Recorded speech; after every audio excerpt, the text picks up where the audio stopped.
નમસ્તે વિદ્યાર્થી મિત્રો, વેદમાતા ટ્યુશન ક્લાસમાંથી હું બિંદુબેન ત્રિવેદી આપ સૌનું સ્વાગત કરું છું. આજરોજ આપણે ધોરણ 10 સ્વાધ્યાય 15.1 લઈશું ગણિતનું. તો દાખલા નંબર આપણે 13થી ચાલુ કરીએ. 1 થી 12 આપણે આગલા વિડીયોમાં બતાવેલા છે. તો દાખલો 13મો છે, પાસાને એકવાર ફેંકવામાં આવે છે તો અવિભાજ્ય સંખ્યા મળે, 2 અને 6 વચ્ચેની સંખ્યા મળે અથવા તો અયુગ્મ સંખ્યા મળવાની સંભાવના શોધો. હવે એમાં કોઈ પણ દાખલો લઈએ તો આપણે કુલ પરિણામ લખીએ. પાસો હોય, પાસાની અંદર 6 પરિણામ સુધીની જ સંખ્યા મળે અને એકવાર ઉછાળે છે તો 6 પરિણામ મળે, 2 વાર ઉછાળે તો 36 મળે. માટે અહીં એકવાર લખેલું છે તો આપણે અહીં એકવાર લખ્યું છે તો આપણે કુલ 6 પરિણામ મળશે. હવે અવિભાજ્ય સંખ્યા હોય તેવી ઘટના અહીં જે આપી છે, અવિભાજ્ય સંખ્યા, તો આપણે એને ઘટના બનાવી દઈએ. અવિભાજ્ય સંખ્યા હોય તેવી ઘટના ધારો કે એ છે. હવે સાનુકૂળ પરિણામની સંખ્યા, હવે સાનુકૂળ પરિણામમાં કેટલા મળે તો કે 1, 2, 3, 4, 5 ને 6, કુલ પરિણામ તો 6 છે જ.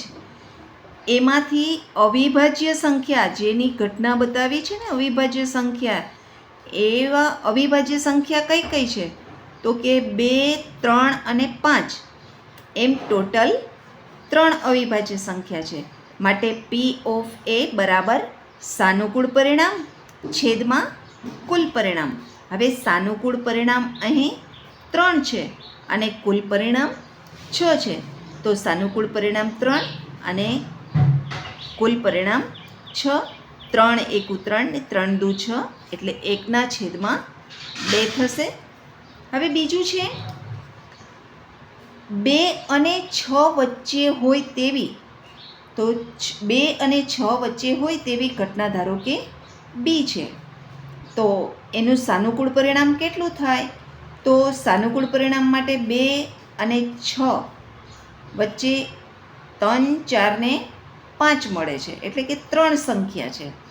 તો એનું સૂત્ર જે ઘટનાને નામ આપ્યું છે B, એ જ એની સંભાવના. તો P ઓફ B બરાબર સાનુકૂળ પરિણામ છેદમાં કુલ પરિણામ. હવે અહીં 3/6 એટલે 3 એકુ 3 ને 3 દુ 6, 1/2 થશે. એટલે P ઓફ B બરાબર 1/2. ત્રીજું, અયુગ્મ સંખ્યા હોય તેવી ઘટના. તો અયુગ્મ સંખ્યા હોય તેવી ઘટના ધારો કે C છે. તો C હોય તો સાનુકૂળ પરિણામ કેટલું હોય તો સાનુકૂળ પરિણામ અયુગ્મ સંખ્યા, અયુગ્મ એટલે કે એકી સંખ્યા. તો 1 થી 6 માં એકી સંખ્યા કઈ કઈ આવે તો 1, 3 અને 5, એમ ટોટલ 3 સંખ્યા મળે. એટલે સાનુકૂળ પરિણામ 3 છે. તો P ઓફ C બરાબર સાનુકૂળ પરિણામ છેદમાં કુલ પરિણામ. માટે 3/6 ઉપરની જેમ જ, 3 એકુ 3, 3 દુ 6, જવાબ મળશે 1/2. માટે P ઓફ C બરાબર 1/2 થશે. હવે દાખલો 14મો. સરખી રીતે ચીપેલા 52 પત્તાની થોકડીમાંથી એક પત્તું કાઢવામાં આવે છે. તો લાલ રંગનો રાજા હોય, મુખમુદ્રા, બીજું મુખમુદ્રાવાળું પત્તું હોય, ત્રીજું લાલ રંગનું મુખમુદ્રાવાળું પત્તું હોય, ચોથું લાલ રંગનો ગુલામ હોય, પાંચમું કાળીનું પત્તું હોય, છઠ્ઠું ચોકટની રાણી મળવાની સંભાવના શોધો. તો આપણે કુલ પત્તા 52 છે, 52 પત્તાની રમત છે, તો કુલ પત્તા 52 છે. માટે કુલ પરિણામ 52 થશે. એ આપણે પહેલાં લખી નાખીએ. ત્યારબાદ પહેલું આપ્યું છે અહીં લાલ રંગનો રાજા હોય તો લાલ રંગનો એક ખેંચેલું પત્તું લાલ રંગનો રાજા હોય તેવી ઘટનાને આપણે એ નામ આપી દઈએ. એટલે તેવી ઘટના ધારો કે એ છે તો સાનુકૂળ પરિણામ તો લાલ રંગનો રાજા, લાલ રંગ તો ભાઈ ચોકટ નહીં હોય અને લાલ નહીં હોય તો લાલ રંગના રાજા બે મળે આપણે. એટલે સાનુકૂળ પરિણામ બે થશે. માટે પી ઓફ એ બરાબર સાનુકૂળ પરિણામ છેદમાં કુલ પરિણામ. સાનુકૂળ પરિણામ આપણે મેળવ્યું એ 2 છે અને કુલ પરિણામ 52 છે. એટલે 2/52 તો 2 એકુ 2 અને 26 દુ 52 તો 1/26 થશે. ત્યારબાદ બીજું છે મુખમુદ્રાવાળું પત્તું હોય તેવું. તો કે મુખમુદ્રાવાળું પત્તું હોય તેવી ઘટનાને પહેલાં આપણે બી નામ આપી દઈએ. પછી આપણે વિચારીએ કે કેટલા હોય મુખમુદ્રાવાળા પત્તા. હવે મુખમુદ્રાવાળા પત્તા 52 પત્તાની અંદર કાળી, લાલ, ચોકટ અને ફૂલી આ 3 હોય, આ 4 હોય. એ 4ની અંદર મુખમુદ્રાવાળા પત્તા ગલ્લો, રાણીને રાજા હોય તો મુખમુદ્રાવાળા પત્તા ટોટલ થયા 12. તો પી ઓફ બીનું સૂત્ર લખીએ આપણે. સંભાવના પી ઓફ બી એટલે સાનુકૂળ પરિણામ છેદમાં કુલ પરિણામ. સાનુકૂળ પરિણામ 12 છે અને કુલ પરિણામ 52 છે. તો 4 તેરી 12 અને 13 ચોખ્ખું 52 એમ છૂટા પાડીએ. ત્યારબાદ 4 ઉડાડી દઈએ તો વધે છે 3/13. તો અહીં જવાબ મળે છે 3/13. માટે સંભાવના બી પી ઓફ બી બરાબર 3/13 થશે. ત્યારબાદ ત્રીજું છે લાલ રંગનું મુખમુદ્રાવાળું પત્તું હોય તેવી ઘટના સી છે. લાલ રંગનું મુખમુદ્રાવાળું પત્તું એટલે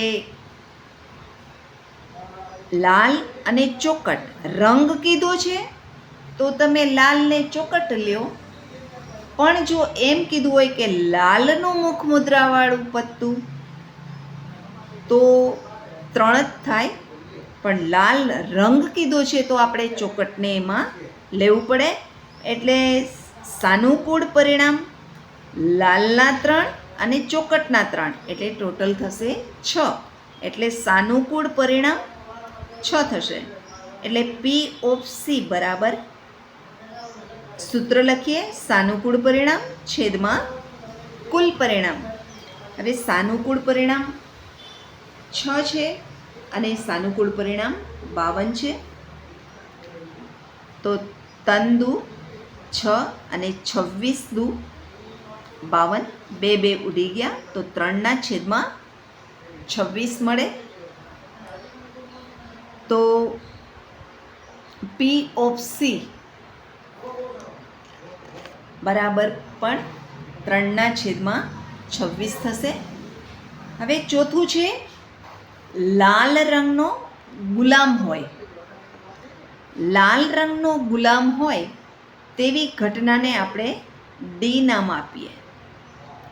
તો લાલ રંગનો ગુલામ હોય તેવી ઘટના ધારો કે ડી છે. તો સાનુકૂળ પરિણામ કેટલા છે તો કે 2. લાલ રંગનો ગુલામ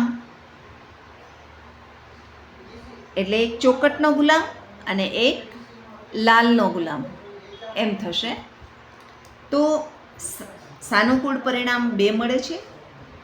તો પી ઓફ ડી બરાબર સાનુકૂળ પરિણામ છેદમાં કુલ પરિણામ બરાબર 2/52 તો 2 એકુ 2 અને 26 દુ 52 એટલે 1/26 માટે P ઓફ D બરાબર 1/26 થશે. હવે પાંચમું છે કાળીનું પત્તું હોય તેવી ઘટના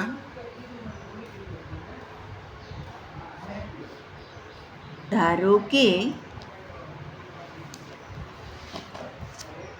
ઈ છે.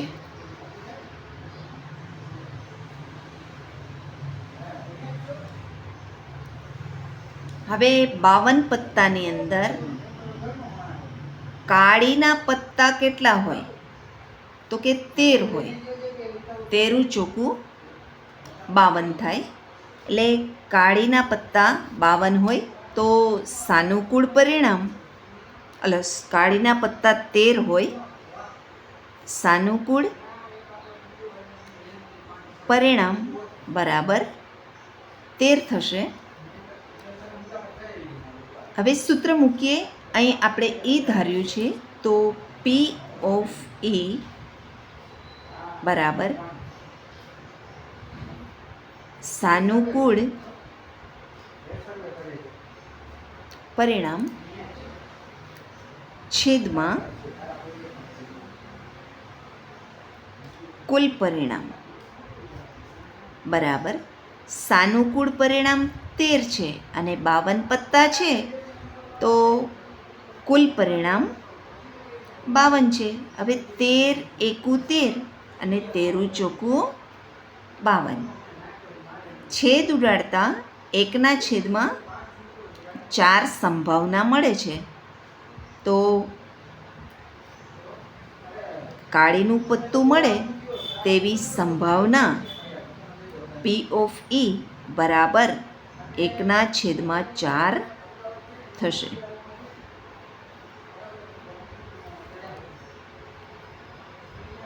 છઠ્ઠું છે ચોકટની રાણી મળવાની સંભાવના.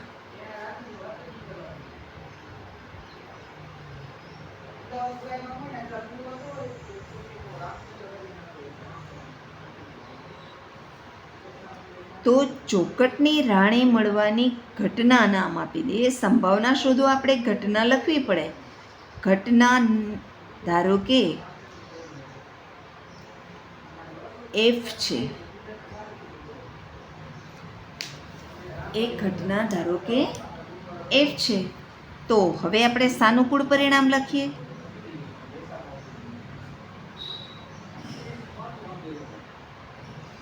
અહીં ચોખવટ કરેલી છે કે ચોકટની રાણી, તો ચોકટમાં એક જ રાણી હોય માટે સાનુકૂળ પરિણામ 1 મળશે આપણને.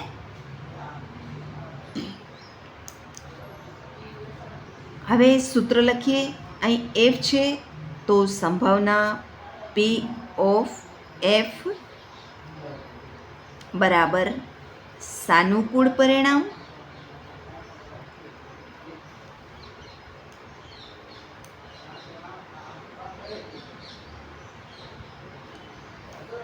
છેદમાં કુલ પરિણામ. હવે સાનુકૂળ પરિણામ 1 છે અને કુલ પરિણામ 52 છે. અહીં છેદ ઉડે એમ નથી માટે એને એ જ રહેશે. માટે P ઓફ F બરાબર 1/52 થશે. એટલે ચોકટની રાણી મળે તેવી સંભાવના 1/52 છે. હવે દાખલો 15મો છે. 5 ચોકટના પત્તા 200 ગુલામ, રાણી, રાજા અને એકો તે તમામના મુખ નીચે તરફ રાખીને સરખી રીતે ચીપેલા છે. પછી એક પત્તું યાદચ્છિક રીતે ખેંચવામાં આવે છે. હવે આ 5 પત્તા જ છે, એમાંથી એક પત્તું ખેંચવામાં આવે છે. એ પત્તું રાણીનું હશે તેની સંભાવના શું છે?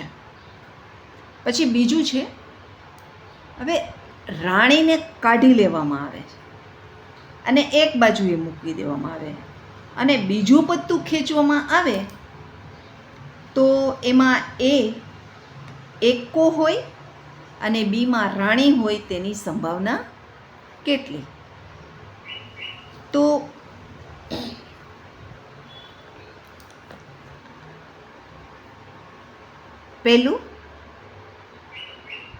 પહેલાં તો આપણે કુલ પરિણામ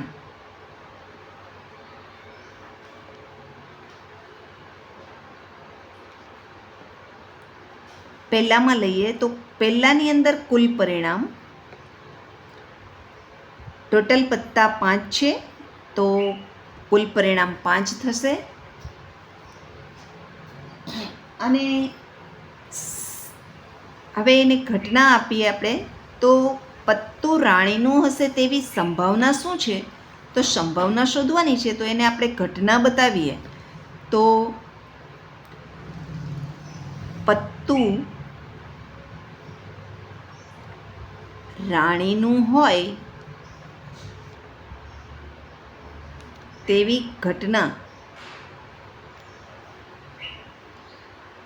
ધારો કે એ છે તો એમાં સાનુકૂળ પરિણામ શું થશે? હવે રાણી એક જ છે, 10 ગુલામ રાણી એક જ છે તો સાનુકૂળ પરિણામ 1 થશે. હવે P ઓફ A બરાબર સાનુકૂળ પરિણામ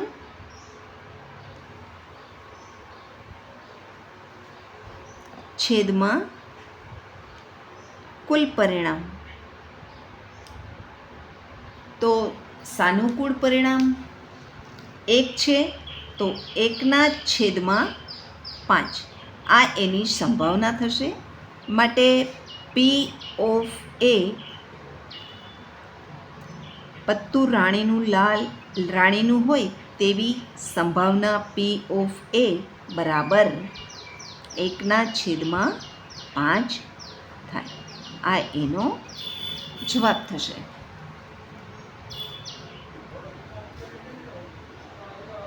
હવે જો રાણીનું પત્તું ખેંચવામાં આવે તો કુલ પરિણામ 4 થશે.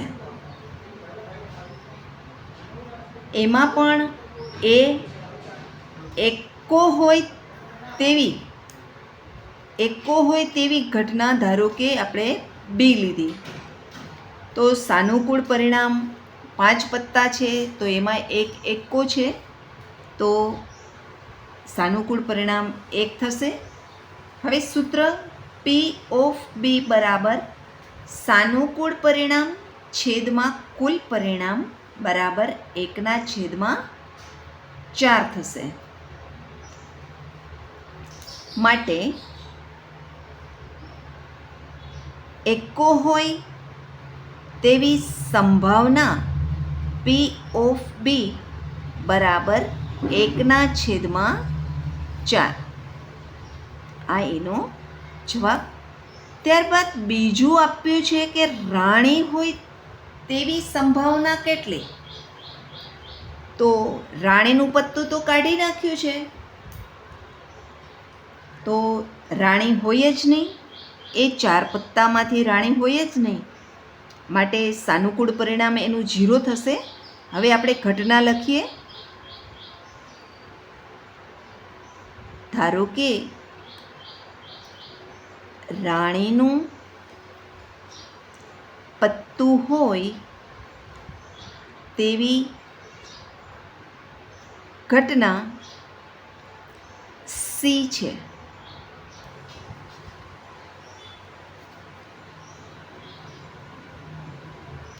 માટે એનું સાનુકૂળ પરિણામ શું થશે?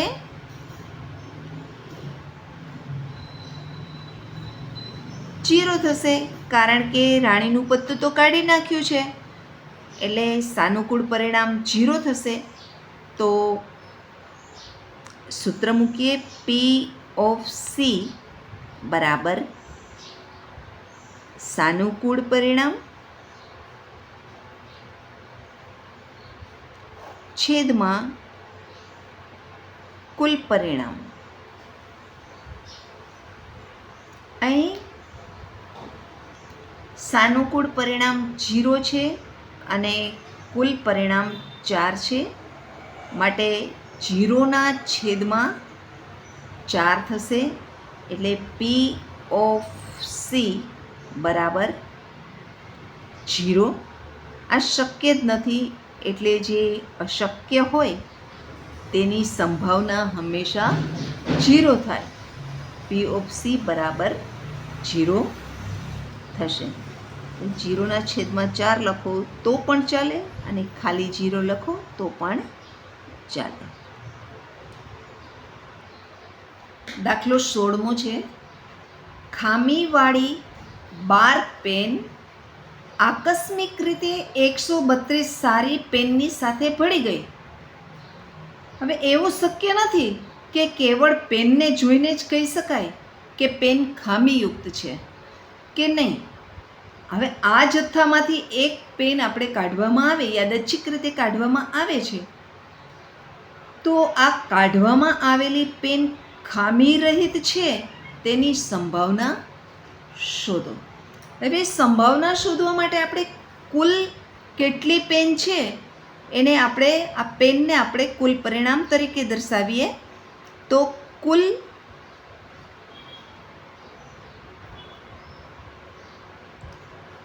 પરિણામમાં પેન 12 પેન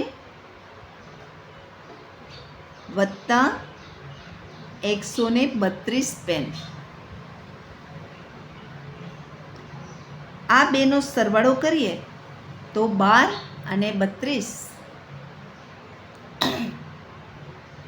132, એટલે 2 ને 2 4, 3 ને 1 4, એટલે કે 144 પેન થઈ ટોટલ. એટલે કુલ પરિણામ 144 થયું.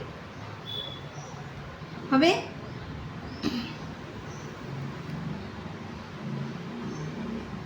કે છે પેન ખામી રહિત છે તેની સંભાવના શોધવાની છે.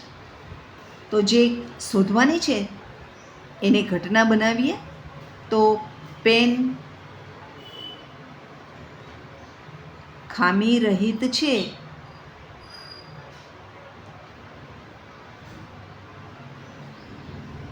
તેવી ઘટના ધારો કે એ છે.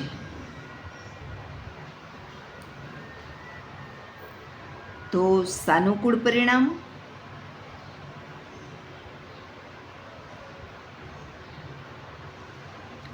ખામી રહિત એટલે કે સારી, ખામી વગરની પેન, ખામી રહિત એટલે ખામી વગરની પેન. ખામી રહિત પેન 132 છે, તો સાનુકૂળ પરિણામ 132 થશે.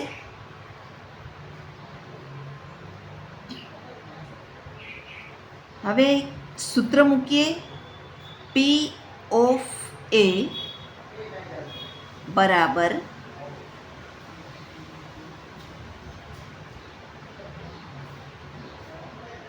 સાનુકૂળ પરિણામ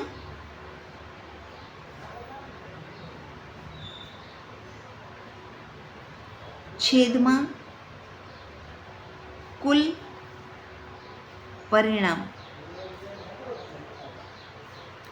બરાબર. હવે સાનુકૂળ પરિણામ આપણને 132 મળે છે, એ 132 અને કુલ પરિણામ 144 મળે છે. હવે આના છેદ ઉડાડીએ તો અહીં 12 144 થાય, 12 ગુણ્યા 12 બરાબર 144 થાય. હવે આ 12ના પાડામાં આવે છે તો કે 12 ગુણ્યા 11 કરીએ, 132 ભાગ્યા 12 કરીએ તો 11 મળે. એટલે 11 ગુણ્યા 12, તો 12 ઉડી ગયા, તો જવાબ મળશે 11/12.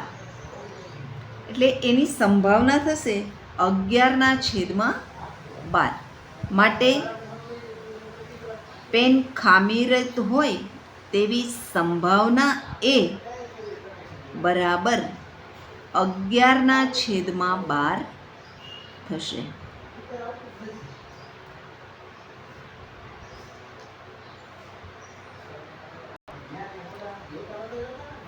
મિત્રો, આ સેશનમાં આપણે 13 થી 16 સુધીના દાખલા કર્યા.